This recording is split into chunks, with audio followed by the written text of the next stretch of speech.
కుంభరాశి వాళ్ళకి ఈనాటి శని లాస్ట్ 5 సంవత్సరాల నుంచి ఉందండి. ఒక సంవత్సరం నుంచి కాదండి. ఫస్ట్ ధనం విషయంలో వీళ్ళకి చాలా చాలా కష్టపడితే ధనం వస్తుంది.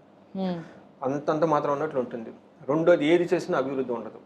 కుంభరాశి వాళ్ళకి లాస్ట్ 2.5 ఇయర్స్ ఎందులోనూ వాళ్ళు సరిగా రాణించలేరు. వాళ్ళకి ఒక అప్రిసియేషను, ఒక గౌరవం ఇలాంటి విషయాలకు చాలా దూరంగా ఉంటారనమాట. మేజర్ ఏంటంటే మనిషికి ధనం ఇంపార్టెంట్ అండి. ఆ ధనం గనక రాకపోతే చాలా ఇబ్బందులు అయిపోతాయి. రెండోది రిలేషన్షిప్స్, నమ్మిన వాళ్ళే మోసం చేస్తారు. అప్పటిదాకా వీరుడు సూర్యుడు అని వీళ్ళంటే తిరిగిన వాళ్ళు సడన్గా రివర్స్ తీసేసుకుంటారు. ఇన్ని విషయాలు ఒకేసారి అయ్యేటప్పుడు తట్టుకోలేరండి వాళ్ళు. ఇట్స్ వెరీ డిఫికల్ట్ అండి. ధనం లేకపోతే ఓకే, ధనము లేదు, వచ్చే ధనం ఆదాయం కూడా లేదు, ఎక్కడ అప్రిసియేషన్ లేదు, నమ్మిన వాళ్ళు గ్రోత్ లేదు, నమ్మిన వాళ్ళు మోసం చేస్తారు. ఇంకేముందండి జీవితంలో? ఎటు చూసినా చిక్కుముళ్ళలానే ఉంటుంది. రెండోది వీళ్ళు ఏదైనా ఉత్సాహంగా పని చేద్దాం వెళ్దాం అనుకున్నా కానీ అది అందరి దగ్గర యాక్సెప్ట్ అవ్వదు అనమాట. సో దీన్ని చాలా విత్డ్రా అయిపోయి ఉంటారు. అంటే న్యూట్రల్గా స్తబ్దంగా ఉండేసి ఇది చెప్పేది కాదు, అది కొంచెం అనుభవిస్తే తెలుస్తుంది అది. మరి ఈ నెలలో ఈ కొత్త సంవత్సరంలో ఈ కుంభరాశి వాళ్ళకి ఎలా ఉండబోతుంది? నేను కూడా ఎమోషన్ అయిపోతున్నాను.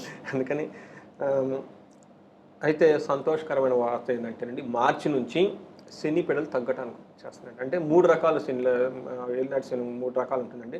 ఫస్ట్ వాళ్ళు ఎంటర్ అయిన స్టేజ్ రైజింగ్ స్టేజ్ అంటారు, పీక్ స్టేజ్ అంటే ఫాలింగ్ స్టేజ్ అంటారు. అంటే ముందు ఎంట్రీ స్టేజ్లో వచ్చేటప్పటికి శని ఎంటర్ ఫస్ట్ 2.5 సంవత్సరంలో బాగా ఇబ్బంది పడిపోతారు. తర్వాత స్టేజ్లో శని తల మీద ఉంటారండి, ఎక్కువగా చాలా స్తబ్దంగా ఉండిపోతారు అనమాట. అయితే ఫాలింగ్ స్టేజ్ అంటారు. ఇప్పుడు మే తర్వాత ఏమవుతుందంటేనండి 80% ఫ్రీ వచ్చేస్తుంది. అంటే తల మీద ఉన్న శని దిగి వెళ్ళిపోయి పక్కన నుంచి ఉంటారు అనమాట. అప్పటిదాకా తల మీద ఉన్నవాళ్ళు. అందుకని కొంచెం 80% చాలా ఇంప్రూవ్మెంట్ ఉంటుంది. స్లోగా వీళ్ళకి అందులో మే తర్వాత ఇంకా వాళ్ళకి ధన ప్రవాహం స్టార్ట్ అవుతుంది. తర్వాత వీళ్ళ బ్రెయిన్ చాలా యాక్టివ్గా స్టార్ట్ చేస్తుంది. ఈ టైంలో వీళ్ళు ఇంకా ఫిక్స్డ్ అసెట్లు కొనే అవకాశం ఎక్కువగా ఉంటుంది. భూమి కానివ్వండి, లేదంటే మిషనరీస్ కానివ్వండి, స్థిరంగా ఉండే వాటిని ఎక్కువగానే అవకాశం ఎక్కువగా ఉంటుంది. కొంతమంది ఇళ్ళు కట్టుకుంటారు, ధనం వస్తుంది. ఉన్న ప్లేస్లో అప్పటిదాకా ఇబ్బంది పడుతున్న ప్లేస్ నుంచి వేరే ప్లేస్కి వెళ్ళిపోతారు.